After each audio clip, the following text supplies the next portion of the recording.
France, who became the first race leader of the Tour de France. Today, he must defend it on the first road race of the Tour.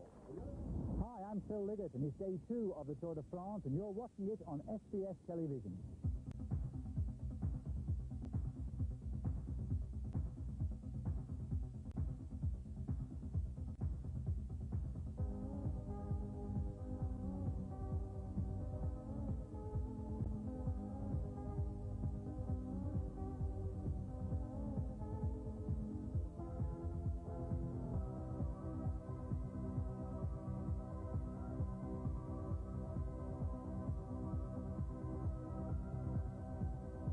The stage this morning was the opening road race stage, going from Lyon, and just a few hundred yards behind where the riders leave is the finishing line. But it was a big circuit, 114 kilometres, and taking the riders quite a way up into the hills around the city.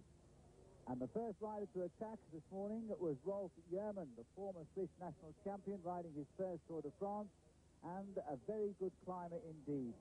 Just a couple of small fourth category climbs, which came today. The yellow flag warning there of a danger point on the road, because in Europe yellow is the colour for danger, and Rolf Yerman was soon off on his own. And while Yerman was attacking, it seemed that the big bunch behind were taking it a little bit easy, because Rolf Yerman, not one of the grand favourites for victory in this Tour de France, but perhaps they should have heeded that yellow flag, because at the back of the field, a very valued teammate of Greg LeMond, Asle Volsvoll, who's finished second in this year's Tour du Pont, took a very serious fall indeed. Extremely painful and multiple abrasions. Volsvoll put back on his bike, but clearly unhappy, and he was never to see the main field for the rest of the morning. The question is he okay for the team time trial this afternoon? Yarman knew nothing about that. He continued to lead as they went over the top of the Côte de Bellevue-Luminesse after 29 kilometres. In second place, Thierry Claverola, who won the King of the Mountains a year ago, and François Lemarchand taking third spot. The field splitting up slightly as they chased down the leader, Yerman, who had a lead at this point of 55 seconds. Laurence Fignon racing to our screen, so too Robert Miller of Greg LeMond's Z team. And Rolf Yerman continued to keep on the pressure. Well, the field behind broke up, and this group of 10 riders broke clear of the field, and it was the most interesting attack, because in the breakaway was Greg LeMond and Eric Breukink. Well, Eric Breukink was the first man to attack, and obviously as one of the main contenders for the Tour de France, Greg LeMond had to react. We can see Eric Breukink there in the green jersey, not his normal PDM jersey. That's the green jersey of leadership. And the points competition, number 1 there, just dropping off the screen, is Greg LeMond. And so the straightaway of 10, Greg LeMond paying attention on the narrow roads around Lyon. As Eric Breukink slipped away, he was quickly followed by Greg LeMond. LeMond had a teammate there too in Bruno Cornier. And this group of 10 swept up Rolf Yerman to make 11, and the lead was going up to 1 minute and 30 seconds. Well, they've just caught Yerman there before some bonification sprints, and Greg LeMond's going to have to be very attentive if he wants to try and get back some time on Eric Breukink. And LeMond wanting more action, especially from his rival Eric Breukink. Then came the first big bonus sprint at Craponne at 56 kilometres, and the flying wheels of the Soviet rider ABDOUJAPAROV showing a clean pair of heels to Greg LeMond, but it's LeMond who gets the second place bonus. Well, that second place bonus of 4 seconds will now actually put him in the lead on the road at the moment. He'll be 1 second in front of Eric Breukink. But there's another bonification sprint to come as we go back to the main field, and Jean-François Bernard from Delgado's team is leading the chase, trying to bring back that breakaway. And of course, like many of the stars in the Tour de France, they realise now they've made a big mistake this morning. They've allowed Greg LeMond and Eric Breukink their head, and they're trying to do something about it. But with the gap opening all of the time, they were now extremely worried. So the big team leaders calling up their teammates to try and chase down at this early breakaway in the Tour de France. It was 4 riders who upset the rhythm a year ago. Now there was a group of 11. Roger Leger, the team manager of Greg LeMond, telling him the good news, and LeMond continuing to apply the pressure as the finish in Lyon was coming closer and closer.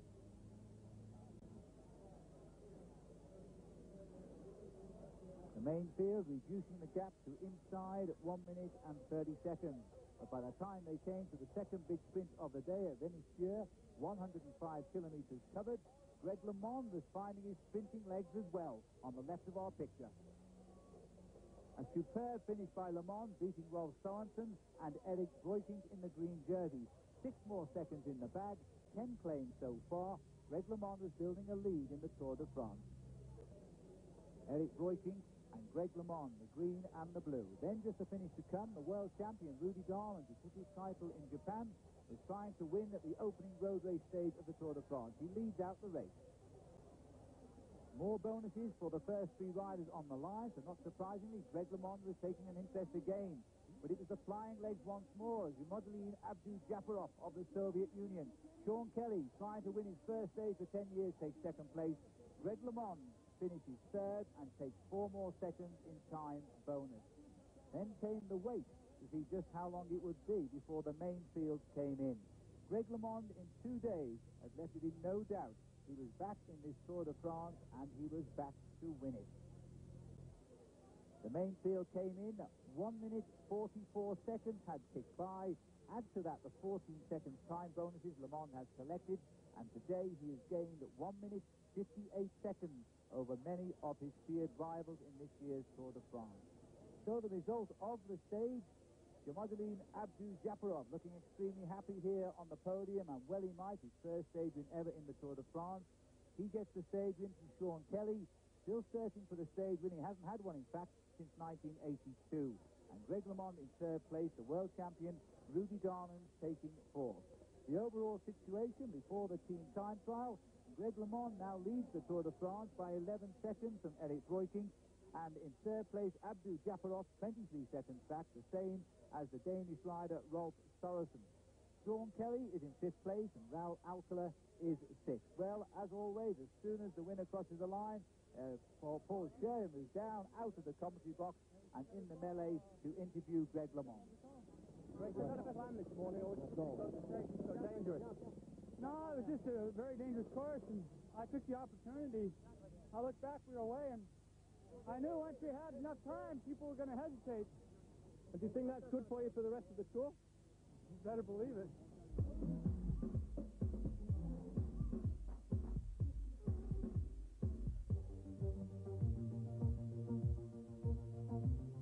The American import with the French name has never finished lower than 3rd in the Tour, and that was on his 1984 debut. In 85, he was 2nd, and in 86 became the first non-European to win it. Within 12 months, though, LeMond's career was almost over, along with his life. A shooting accident left him with terrible injuries, and everyone else had serious doubts about his ability to come back. In 1989, though, he did, along with 100 grams of lead still lodged in his body, and took the race from Lens-Fignon in the Tour's greatest ever finish. The clock is counting down, so are the meters to the line. This is going to be incredible. Fignon is bouncing off the barriers here. He's lost the Tour de France. The crowd has realized it. Fignon has lost the Tour de France. Right on the line as he comes over. 55 seconds in countdown. He has lost the Tour de France by 8 seconds. Can you believe that? Fignon has lost the Tour and Greg LeMond has won it. Since his accident, Greg has placed more emphasis on his family and less on the rest of the racing calendar, which is largely used to help him peak for the Tour. It's an approach which has its critics, but you can't argue with its effectiveness. Last year, LeMond won his 3rd Tour, again on the final time trial. And tomorrow on the road to Paris, it will be Greg LeMond, the American in yellow. 5th best on the time. You could probably hear the cheers here. 1 hour, 3 minutes and 37 seconds.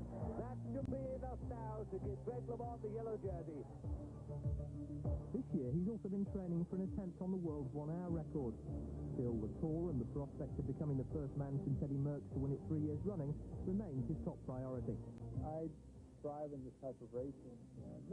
I'm in good shape now. I'm in better shape than I was to Italy, much better. And I'm better than I was to Switzerland. It's normal. I've had more time. I had more racing.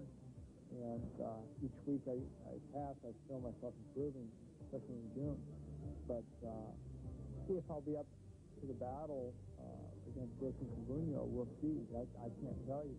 No matter what, I'm going in with the same objective as trying to win, and I'm going to fight to the end. one thing that France has in common with Australia, especially at this time of the year, is the warm sunshine. But you know, one rider from Australia who is far better known here in Europe is Phil Anderson.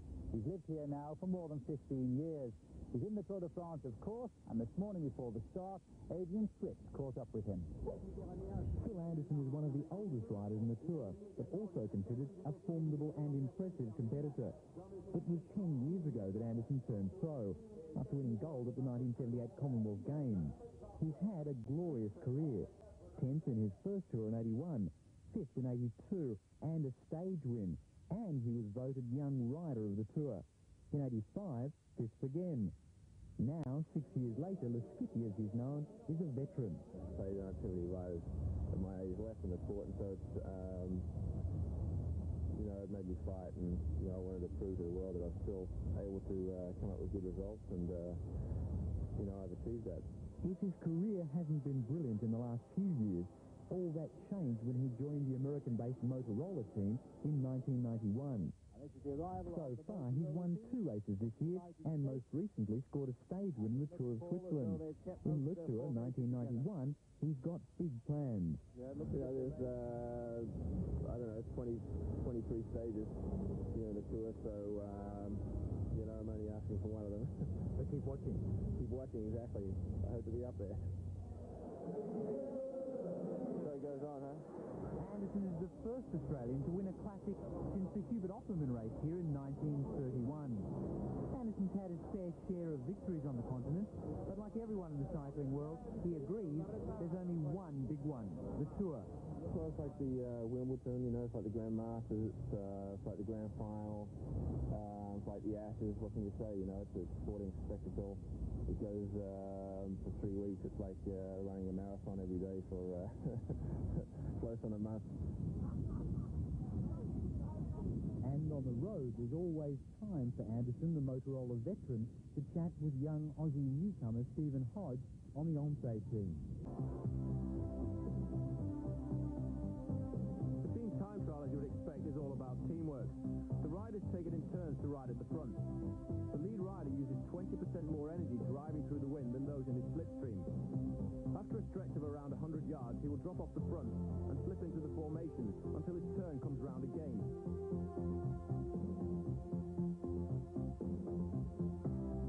If a team is faced with a very strong wind blowing across the road, from the right in this case, they will adopt a formation to avoid it.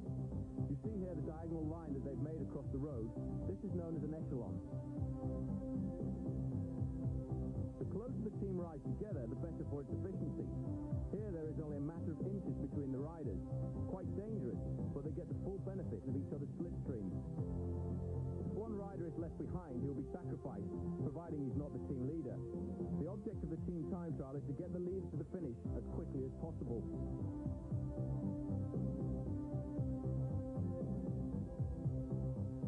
The time for the team is taken when the fifth rider crosses the line, so it's important to have a strong team. Any rider finishing behind the fifth rider and not in the compact group will be given his own time.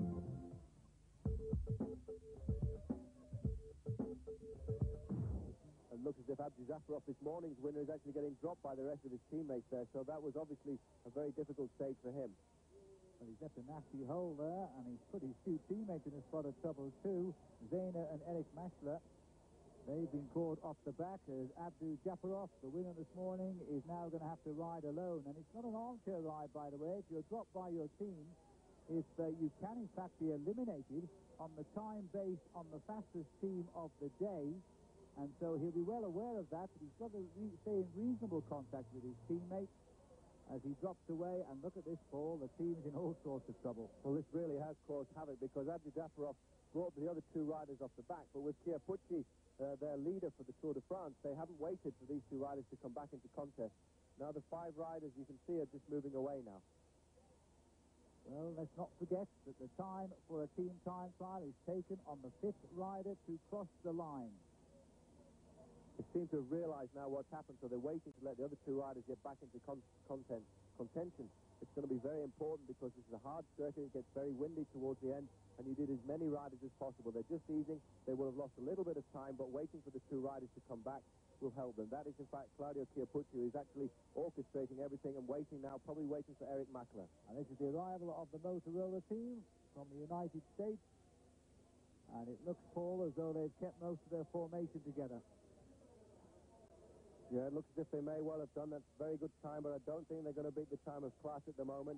You see them just coming down the finishing straight. They've obviously tried to do their best, but not managed to do it. Well, they were down on the class time, which is still the best time at 17.5 kilometres, but they pulled back quite well on this last section of the course. They're not too far behind the class team now. I think just one rider missing from the formation here.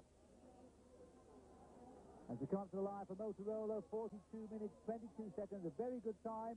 Second best time at the moment, but still some very good teams to finish. And here we go back now to the Once team, led by the grand old man, Marino Lachavetta. There he is on the screen, number 41. And this is a virtual identical team that rode in the Tour of Spain.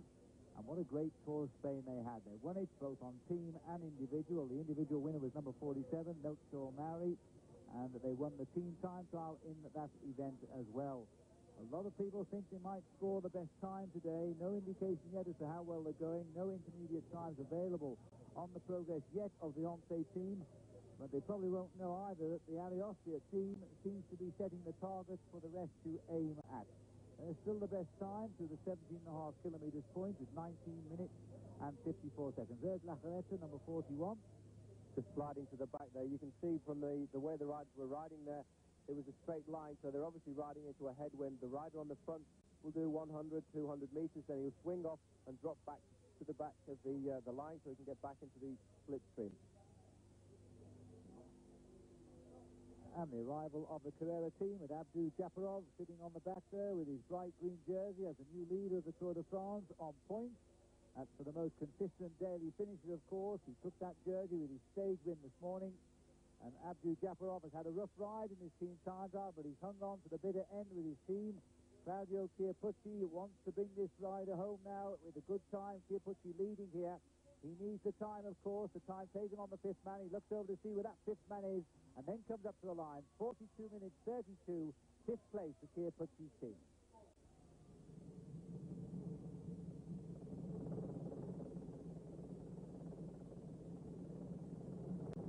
Here's the arrival of the... Oh, there's been a crash here, and this is a disaster for Austria. They were recording the best time without a shadow of a doubt. They've collided on that left-hand bend, and they've all gone down here. But I think Argentin and Rolf Sorensen have been lucky, and they've missed it. The rest of the team don't know what to do. Well, they must count the riders who are with them, because 5 to count on the line, and the rest will have to get in, and they will record separate times. You can see on the clock here that they, in fact... It could well have been Argentina on the floor there, but look at this, 42.8 is the time to beat. So well inside that, the time taken on the fifth man to finish, but the other riders will be given a separate time. 41.23 for the riders who are in. And now we'll have to wait and see if the riders still to finish. As they receive the applause of the crowd here, as they come in over the line. Alberto Eli has come in. And Sorensen is the rider they left behind, who's come in with a separate time, and time will tell, of course, before the big teams arrive, but it might well be that that crash right on the line has cost Sorensen the race lead today, and even slower than him was the team leader, Moreno Argentin. He was on the ground as well. Well, that was an absolute disaster. A fault made on that sharp left-hand bend, and here, let's have a look at this again now. Look at the handlebars of this rider who's guiding himself in, and just about keeping that bike upright. Well, that's the kind of a mistake that can happen to anybody. That's a very difficult entrance into the Park Expo here. And it's very sad to see a rider like Rolf Sorensen go down because he was so aggressive this morning.